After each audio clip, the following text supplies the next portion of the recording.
오늘 우리에게 주시는 살아계신 하나님의 말씀은 구약성경 레위기 제26장 1절에서 13절까지 말씀입니다.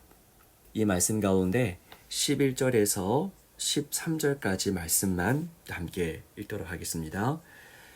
내가 내 성막을 너희 중에 세우리니 내 마음이 너희를 싫어하지 아니할 것이며 나는 너희 중에 행하여 너희의 하나님이 되고 너희는 내 백성이 될 것이니라. 나는 너희를 애굽 땅에서 인도해 내어 그들에게 종된 것을 면하게 한 너희의 하나님 여호와이니라. 내가 너희의 멍에에 빗장을 부수고 너희를 바로 서서 걷게 하였느니라. 아멘. 네, 오늘도 주님은 살아계십니다. 그리고 우리와 동행하십니다.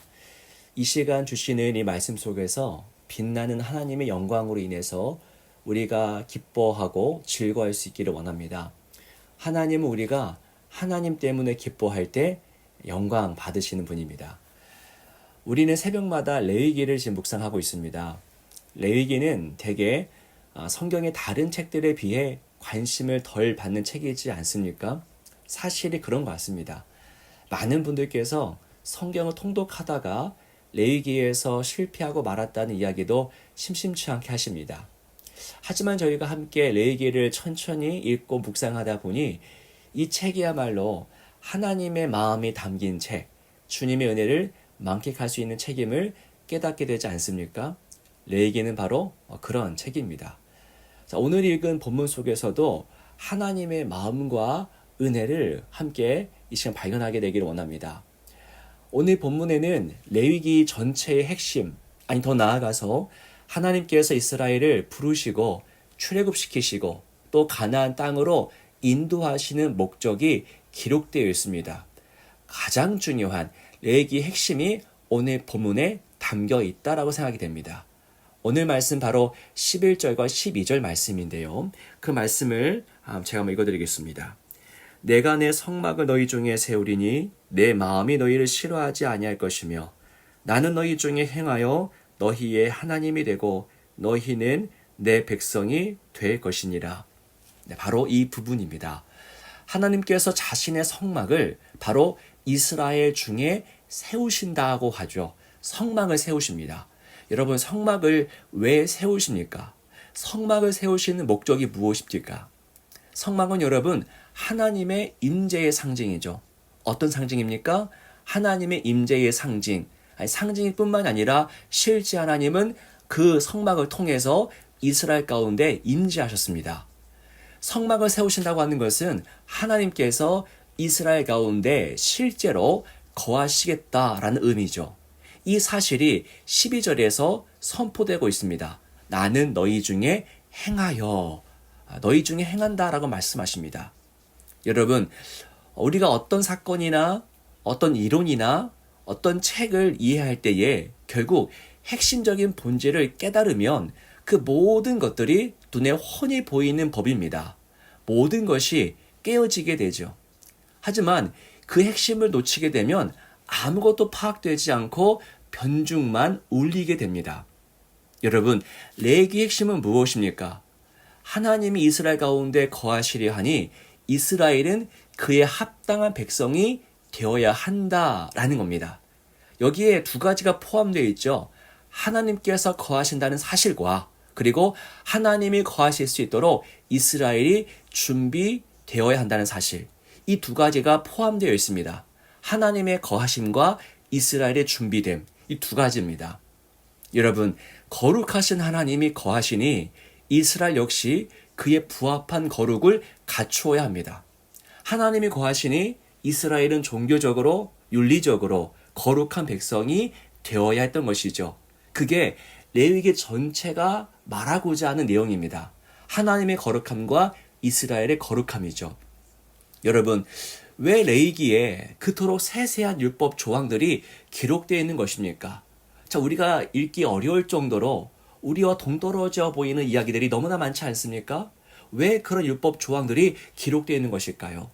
하나님께서 이스라엘 가운데 거하시려 하기 때문입니다. 만약 내일 여러분의 집에 귀한 손님이 오신다면 어떻게 여러분 준비하겠습니까? 여러 가지 준비를 하시겠죠. 집안을 청소하고 옷차림을 정비하고 또한 손님 입맛에 맞는 음식을 준비하실 겁니다. 그러니까 손님이 오시면 우리는 철저하게 준비합니다. 그게 우리의 일상의 삶이죠. 여러분, 레위기의 내용이 바로 그것입니다. 하나님이 이스라엘 가운데 오신다는 겁니다. 내가 너희들 가운데 거하겠다라고 하는 것이죠. 그러니 이스라엘은 어떻게 해야 되겠습니까? 하나님께서 오시니 하나님이 원하시는 뜻대로 준비되어야 합니다. 그게 거룩이죠. 그 모든 것이 사실 레위기의 핵심 본질입니다. 여러분, 이 사실을 깊이 또 천천히 묵상해 보십시오. 참으로 하나님은 은혜의 하나님이십니다. 그렇지 않습니까? 그 영원하신 하나님께서 그 작고 연약한 민족 이스라엘 가운데 거하실 어떤 이유도 사실 없습니다. 아니, 이스라엘이 아니라 당시 강대국이었던 애굽이라 할지라도 하나님이 그 땅의 백성들 가운데 거하실 이유는 전혀 없습니다. 자, 그런데 하나님은 누가 시킨 것도 아닌데 이스라엘과 함께 거하시려 합니다. 내가 너희들 가운데 함께 있겠다라고 말씀합니다. 이스라엘이 말을 잘 듣기는 합니까? 그렇지 않죠.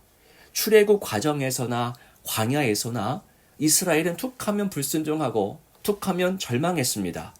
그런데도 하나님은 그들에게 들어가서 거하시려고 합니다. 말을 듣지 않는 이스라엘로 인해서 하나님도 속이 썩고 상처를 받으십니다. 이들과 적당히 거리를 두면 차라리 마음이 편하실 텐데도 그들 속에 들어가시려고 합니다. 이걸 여러분 어떻게 설명할 수 있습니까?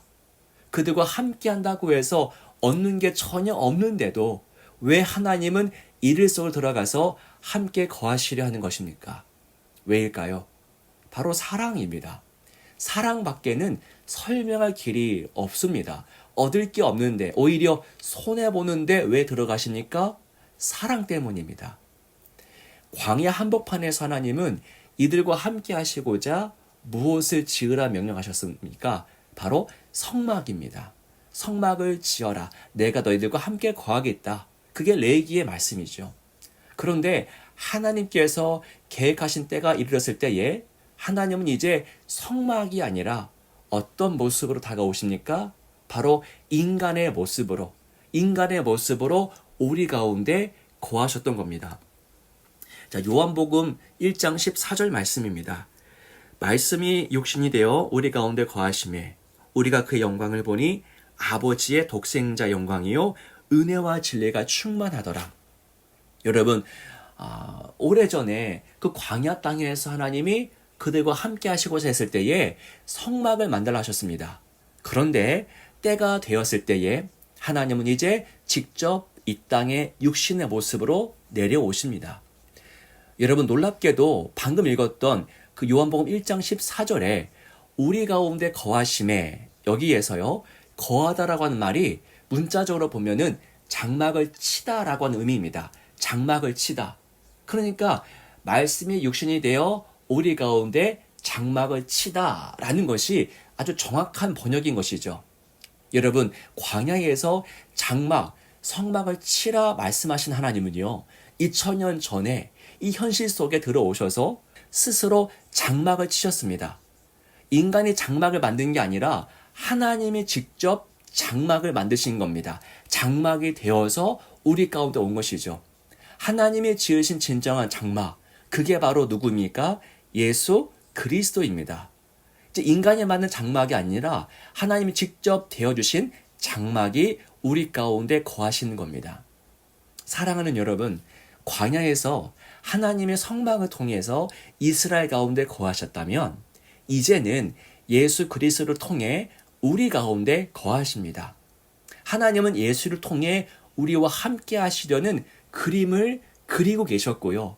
그 뜻을 이루시기 전에 성막을 통해서 그 거룩한 계획을 미리 보여주고 계셨던 것이죠. 사랑하는 여러분, 이 삼위일체 하나님을 보십시오. 이 삼위일체 하나님 속에 있는 그 뜨거운 열망을 보시기 바랍니다. 우리와 함께 하시려고 역사 속에서 자신을 계시하시고 또 율법을 세세하게 알려주시고 친히 인도하신 하나님을 보십시오. 그분의 열망을 그 누가 꺾겠습니까? 그 누가 가로막겠습니까? 삼위일체 하나님이 저와 여러분을 사랑하십니다. 그래서 우리와 동행하시려고 합니다. 그런데 여러분, 한 가지 문제가 있죠. 뭐가 문제입니까? 우리 속에 있는 그 꿈틀거리는 죄가 문제입니다. 하나님을 부정하려는 마음, 하나님보다 세상을 더 사랑하는 마음.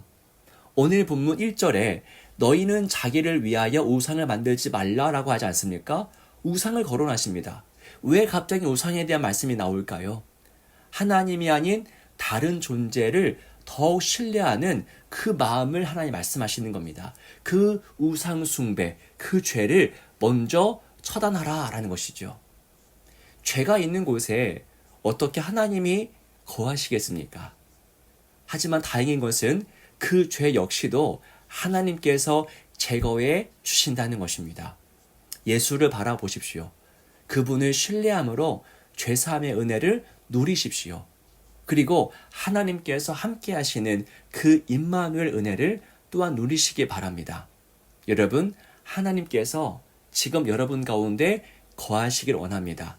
장막을 통해서, 예수를 통해서 우리 가운데 거하십니다. 그 함께 거하심의 은혜, 임마누엘의 은혜를 여러분 모두가 깊이 누리시기를 주님의 이름으로 축원합니다. 기도하겠습니다. 살아계신 하나님, 주님 우리와 함께 해주시는 것이 구원이고 복입니다. 예수를 통해 우리 가운데 거하여 주시니 감사드립니다. 우상 공장과도 같은 우리 영혼을 다시 정결케 하여 주셔서 하나님이 거하시기에 부족함이 없게 하옵소서. 하나님이 거하실 수 있도록 우리 자신을 거룩하게 가꾸는 것이 기쁨이 되게 하옵소서. 임마누엘의 은혜를 주시는 주 예수 그리스도 이름으로 간절히 기도하옵나이다. 아멘.